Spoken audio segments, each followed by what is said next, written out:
নমস্কার, আমার ইউটিউব চ্যানেলে আপনাদের সবাইকে অনেক অনেক স্বাগত আর অনেক ভালোবাসা।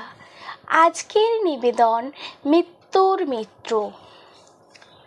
পাহারাহীন লেভেল ক্রসিংয়ের কাছে লোকজন বেশি, তাই একটু দূরে গিয়ে দাঁড়ালো অনন্যা।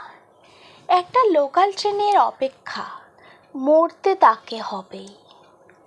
শরীর মনের প্রজা, আর রাজাই যখন আত্মসমর্পণ করেছিল তখন প্রজার কি দোষ। এলাকার সম্মানিত মাস্টার মশাইয়ের একমাত্র মেয়ে সুন্দরী অনন্যার মনের দখল কি করে যেন পেয়ে গেল আদি। হ্যাঁ, আদি মানে সর্বক্ষণ গিটার কাঁধে স্মার্ট আদিত্যই। আদিদের মতো বড়লোকের একটা দুটো ফাঁকা ফ্ল্যাট পড়ে থেকেই থাকে, আর থাকে অনন্যার মতো 12-এর স্কুল বালিকা বন্ধু স্কুল পালানো নিষিদ্ধ দুপুর বা কোচিং কেটে ম্যানেজ করা গোপন সন্ধেগুলো। আরে কন্ট্রোলের আর এক নাম আদি। জাস্ট রিল্যাক্স, না? যদি কিছু হয় আদি। কিছু হয়নি গত 1 বছরে। আদির উপর ভরসা ছিল অনন্যার, কিন্তু আজকাল প্রেম থাকলে ব্রেকআপ থাকছেই। একে অন্যকে চূড়ান্ত গালাগালের মধ্যে হওয়া ব্রেকআপের 2 মাস পর আকাশ ভেঙে পড়ল অনন্যার মাথায়।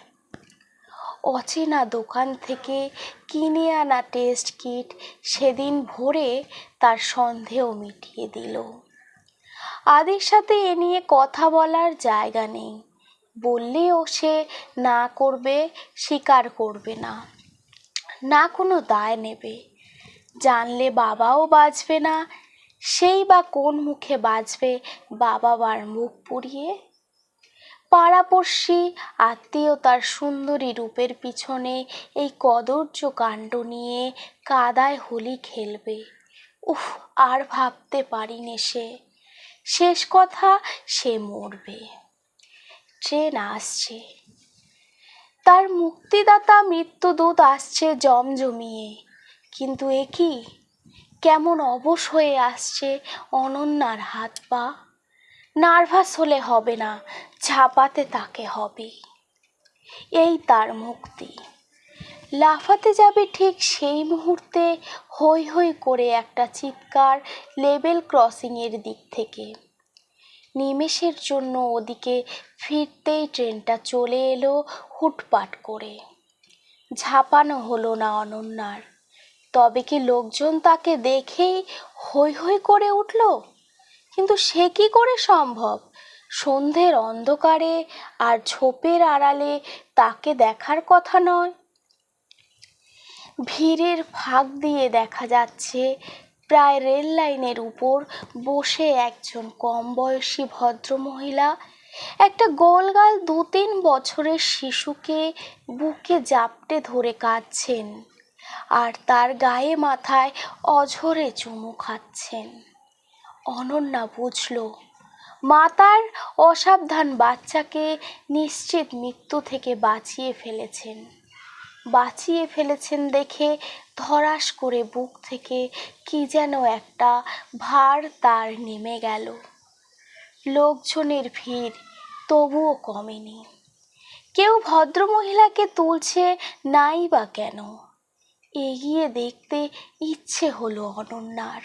গেল সে, কিন্তু যা দেখলো তাতে তার পা থেকে মাথা পর্যন্ত শিহরিত হয়ে সারা গা গুলিয়ে উঠল। বসে পড়ল সেখানে। চেতনা লুপ্ত হওয়া থেকে কোনো ক্রমে নিজেকে আটকে রেখেছে সে। রেল লাইনের পাশে পড়ে থাকা সব ভুলের শিশুকে আদর করতে থাকা সেই মায়ের 2টি কাটা পা 2 লাইনের মাঝে পড়ে রক্তে ভেসে যাচ্ছে সালোয়ার। সেদিকে ভ্রুক্ষেপই নেই তার। অর্ধচেতন অনন্যার কান মাথা ভরিয়ে তখন কেবল শিশু কণ্ঠের মা মা ডাকের অনুবাদ। অতি সুদূর হতে, অথচ যেন নিজের ভেতর থেকে সে ডাক এসে তাকে বিহ্বল করে তুলছে। জিন্সের পকেটে রাখা গুমড়ে মরা সাইলেন্ট মুডের ফোনে তখন অনবরত রিং হয়ে চলছে। খেয়ালে নেই যেন অনন্যার। নমস্কার, আজকের গল্প এ পর্যন্তই। গল্পটি যদি আপনাদের ভালো লেগে থাকে তাহলে অবশ্যই একটা লাইক করে দেবেন। আর যদি আমার কিছু ভুলভ্রান্তি হয়ে থাকে তাহলে কমেন্ট সেকশানে কমেন্ট করে অবশ্যই জানাবেন আর আমায় ক্ষমা করে দেবেন। আর সবাই ভালো থাকবেন, সুস্থ থাকবেন, সাবধানে থাকবেন।